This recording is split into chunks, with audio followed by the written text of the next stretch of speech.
Mabilis ang update mga tol, batang alaga ni Bob Arum na si Xander Zayas pumalag kay Beryl Ortiz. Ayon kay Xander Zayas, binigyan siya ng 1 oras para pumayag laban kay Ortiz. Sumagot daw siya agad ng yes. Isang Puerto Rican boxer si Xander Zayas, edad 20 pa lang ito at prospect ng top rank. May kartadang 20 wins, 12 KOs, walang talo. Magandang laban sana ito kay Beryl Ortiz. Agresibo itong si Xander Zayas kaya pabor sa estilo ni Beryl Ortiz. Magandang pukpukan ito mga tol.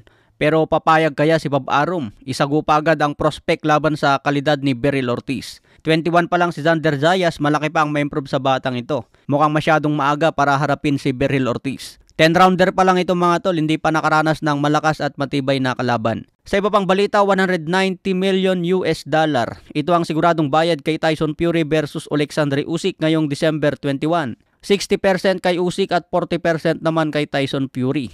Ibig sabihin 114 million kay Usyk at 76 million kay Tyson Fury. Hindi pa kasama dyan ang pay-per-view shares. Ito ang rematch na sobrang laki ng bayad, mas malaki pa kumpara sa unang laban.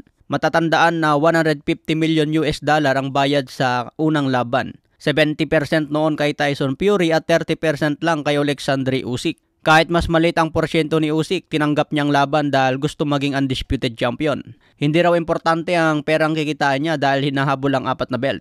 Kung ibang boksingero yun mga tol, hindi tatanggapin ang 30% share sa isang undisputed match. Pero iba itong si Usyk dahil hindi naman mukhang pera. Buti na lang nakuha ni Usyk ang panalo at naging undisputed champion.